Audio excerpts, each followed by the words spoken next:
So hello there guys. This actually wasn't the video that was going to go up this week, but depending on how things go, you might be getting an extra video this week, who knows? So let's get the little stupid YouTube shill out of the way. Please like, comment, and subscribe so that stupid bot will love us. Another thing too I'm going to try to start doing, because they've recently finally told us some things, I'm going to try my best to keep my swearing to a minimum, especially when they come to more serious topics like this. I'm not going to stop completely because I'm a crass person. It just wouldn't really be me. Obviously, in a more professional setting, I know how to, talk professionally. But with YouTube, I like, treating you guys kind of like how I talk to my friends and how I talk to other people. I like being me. It's also why I don't like scripting. I don't like doing things like that. I have my paper ASMR, which I do have right here, but those are usually key points and notes to try to keep me on track, just so I feel a bit more fluid and a bit more natural when I'm doing my topics, such as one like this. This is very big. Now, this is something where I actually have to say this right away, and I usually don't.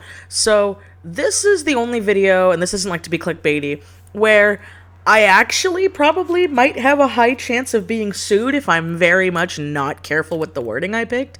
So I had to change a lot more things than normal when writing down my notes for this, because I had to make sure I don't slip up. Only because, I don't know, the people I'm talking about actually do have a lot of money and probably could end up suing me if I don't get my cards right, even though everything I'm saying is factual and I have proof as well as witnesses from back then.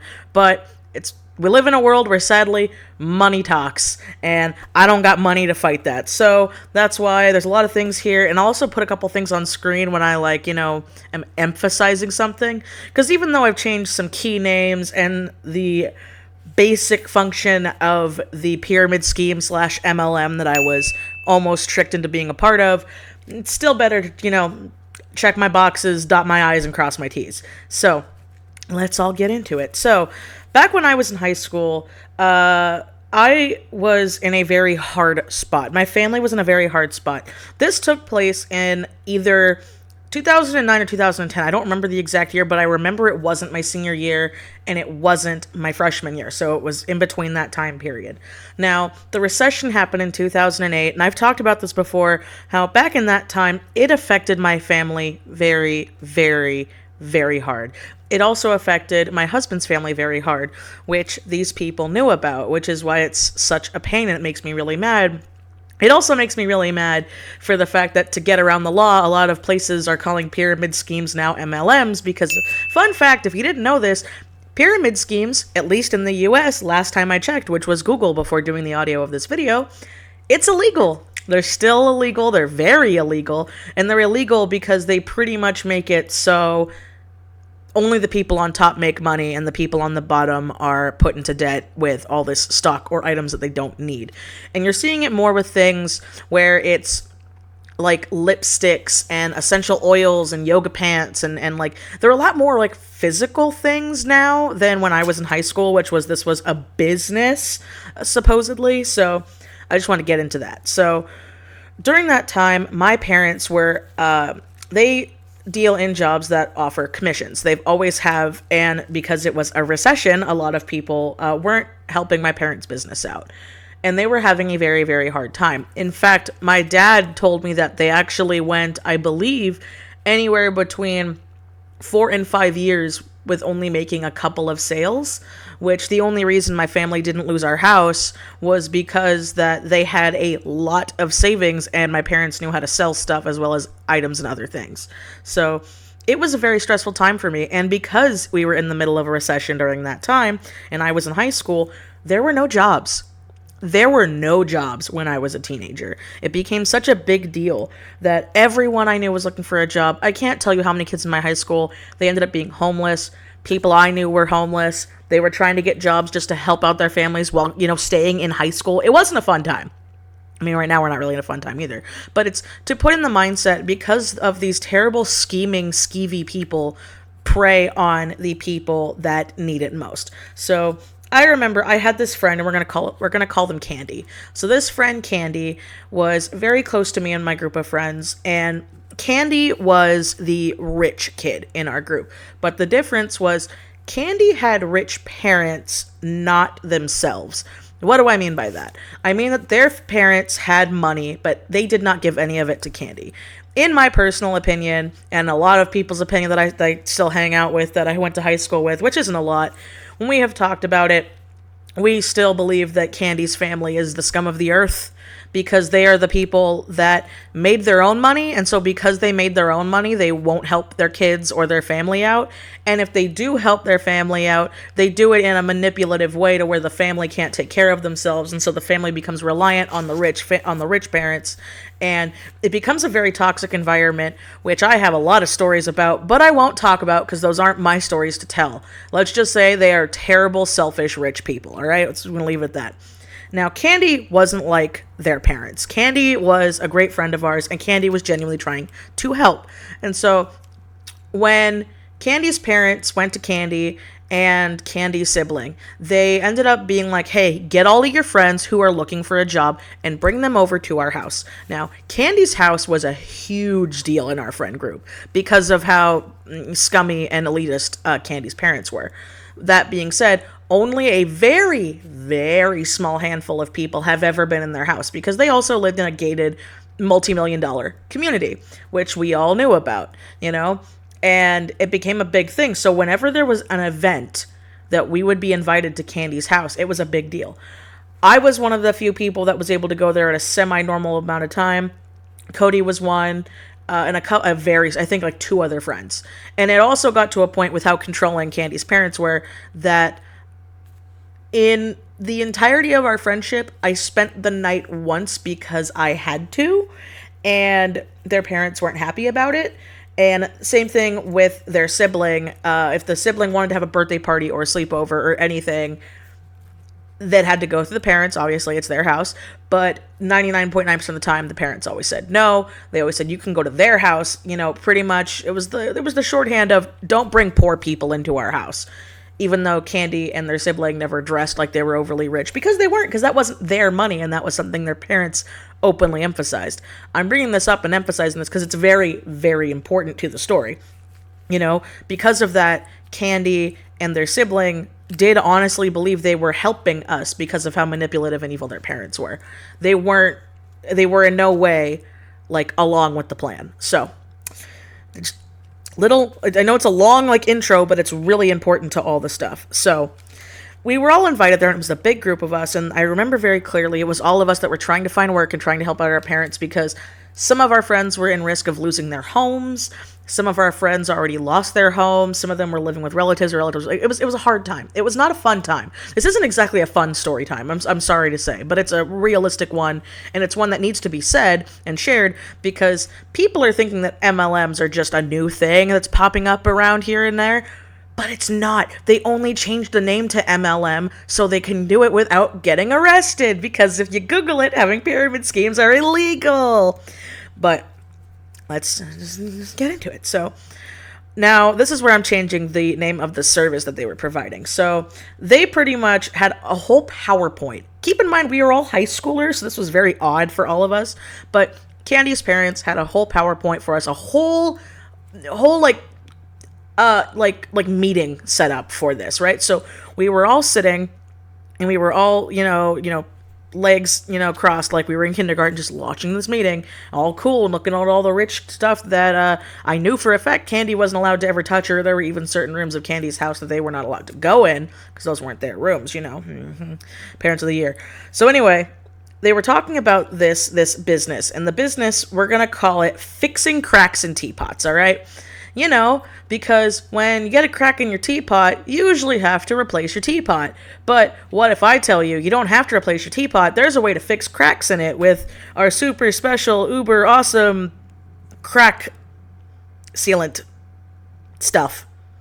And so it was really interesting, and there were quite a few of my friends that were super into teapots. I was really into teapots because I like Alice in Wonderland, and so do a bunch of my friends. So a lot of us were like, ooh, this is really interesting. Ooh, how come more stuff like this doesn't come around? Naive teenagers who really need jobs to help their families, kind of like, ooh, it's interesting. And so they were talking about all this spiel, and they talked about how here's how it works, we're going to get a couple of pennies from all of your paychecks. But after you all of us being the teenagers with family members that, didn't have jobs or lost their jobs or were trying really hard to keep their house, just needed to give a small fee to help be a part of the teapot business. They had to get us uniforms, we had to get the teapot kits, we had to do this and that, and then we had to pay for the training because you got to do it properly. And this is another thing I remember that was hella sexist, but it was pretty important.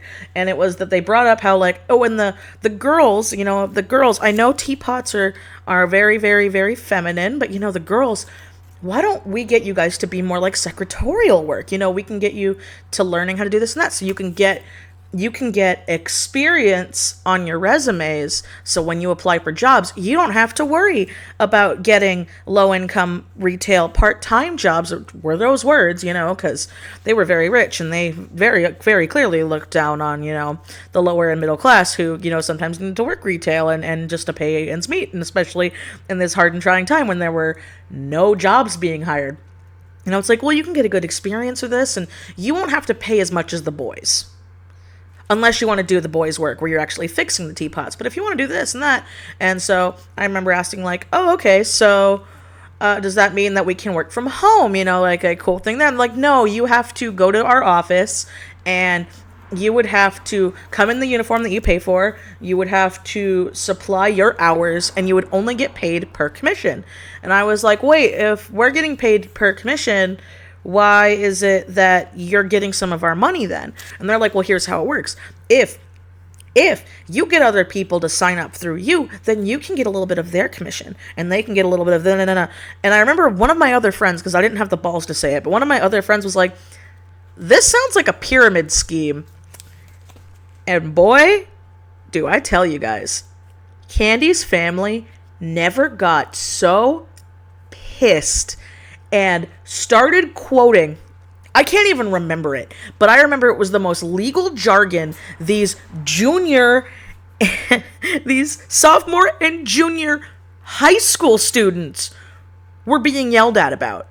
And it was all this legal jargon of how it's not a pyramid scheme because pyramid schemes are illegal and they wouldn't trick us like that. And it was this whole ordeal, and that's how they made all their money, even though this was a new business, and this wasn't at all how they made their money, because, fun fact, I had family friends who knew Candy's parents and knew exactly how they made their money, and it wasn't through pyramid schemes. It was through scamming people and, treating every family member and every friend that they ever knew like a business partner and not like a family member or or a family member or a friend. No, they always looked at someone like a paycheck. That's why they made all their money, so it's kind of a big, wide thing, because when I found out that some of my relatives knew some of their relatives, I was like, what? You know them? And they're like, oh yeah, those are really scummy rich people. They are probably the worst rich people ever around, because they are the kind of rich people where they came from nothing, and they feel like everyone should come from nothing. And by that, it's not that you don't need hard work. It's, well, I worked hard, so I'm not going to give my kids a pass. So while I have money, no, I'm not going to pay for my kids to go to school. They can go in debt. No, I'm not going to get my kids a car when we live in a gated, rich community, and, the only way for them to get to work or to school would be to have a car. No, they have to get a car. How are they going to get a car? Well, they're going to work for our MLM for free, because that's what happened to my friend. Candy and Candy's sibling and all of their relatives, the ones where the family members paid for all of their rent and all of their utilities and everything, they weren't getting paid. Yeah, they weren't getting paid. I remember because Candy once told us how, like, well, it's a job, and I live in my parents' house, and we were like, Candy, you are a sophomore. Of course they're living in your house. You're not of the age of 18, and you are their biological child. But what do I know? Those are the kind of people that run MLMs, everybody. Those are the people. They literally don't care, and they try to brainwash people into believing that it's okay because we take care of you and we support you, so needless to say, I was pissed, Cody was pissed, my friends were pissed. We didn't end up doing it. And the business, I don't know what happened to the business, actually. I don't know if it's still around. I don't know if they changed it. But I remember when I came home, I told my dad what happened. And my dad got so mad because my dad already had issue with Candy's family from another incident from a story time. I'm sorry, I won't tell. It's one of those ones I just won't ever say on YouTube. But it was a bad one, and my dad was like, wow, I thought Candy's parents were low. That's a whole new level of low. Going after kids whose parents are probably going to lose their house because of the recession, or they had to take in family members who lost their job in the recession. They preyed on young people who needed jobs because we couldn't get any because of a recession that we were in. And that's all I have to say about that, because real talk, that's what these MLMs do. And it's one thing that I'm very happy that they're talking more about it. And you're wondering why I'm calling it an MLM and not a pyramid scheme. Well, that's what they want to call it. And if you polish a pile of poo and you give it a new coat of paint and you spray it gold, well, now it's a statue. And it's not that there's poo underneath. No, we're just going to tell people it's a statue. So we're going to stop calling poo poo and we're going to call it statues. Because statues are nicer than poo, right? Right? And that's the logic these kind of people think. That's why they're able to get away with it. And that's why you're seeing these poor people who are, they have little to no friends. They usually go after, I believe the statistic is like army moms, because a lot of army moms or army spouses, because, both can be both, if they have to live on base. I had a friend who, was in the military, and she told me all about how, like, you might be living in one state or even one country for anywhere between 3 months to 3 years, and then you can move the drop of a hat. So it's hard for them to get jobs. It's hard for them to go to school and to make friends that aren't other people on base and aren't other military people, because you're always moving around, and that can be really hard and really stressful. And so then these people come along like, oh, you want to contribute and be nice to your family and help have a job so you don't let the loneliness of not doing anything all day sleep in? Well, how about we just give you this little startup package? And then if you get people, to get a startup package, and it becomes this like terrible toxic mentality, because soon everybody ends up doing it, and everyone they know starts doing it, and then nobody's making money, and people are in all this debt, and they have all this crap living in their house. I'm lucky, again, that no one I knew, and I was very lucky that all of our friend group was like, Candy, this seems really skeevy, and all of our parents said no, because it sounds like a pyramid scheme. Then Candy's like, but it's not a pyramid scheme. My parents explained it. It's... And we're like, okay, Candy, you can believe them. They're your parents, but we're not going to. And it's sad. It was really sad. And it's one of those things where I wanted to talk about it, because while they're being talked about more and more now, they really weren't talked about back then. Be aware. Be cautious of these schemes. Realize when they're schemes, and you know what? Put them on blast. I'm happy that more people are putting them on blast. And the problem with a lot of these schemes is they're getting YouTubers, and they're tricking them, and they're like, did you know so-and-so works for MLM? And it's become this whole thing. But we also live in a great age where we can talk about that and communicate it and get it through with things. So that way we can help try to stomp these bastards out for when they're trying to hurt people. Because that's what they're doing. The people at the top, yeah, they're getting pennies a person, but when they have hundreds of thousands of people who are desperate and under them, that's hundreds of thousands of dollars they get for just existing while the other people suffer. And that's wrong, which is why it's illegal. So that's all I have to say about that. So, hi, forgot my little shill here. Got to do that one more time. Thank you, as always, to my Patreon patrons. If you want to follow me on my social media links, because sometimes YouTube, even if you click the bell icon, doesn't want to tell people, my Twitter, my Instagram, and all my social medias are in my Linktree link down below. If you also want to get some of my merch in this trying time, you do not have to, but it will be grateful if you do. That'll also be linked down below. Thank you, as always, and as always, guys, I will. See you next time. Bye!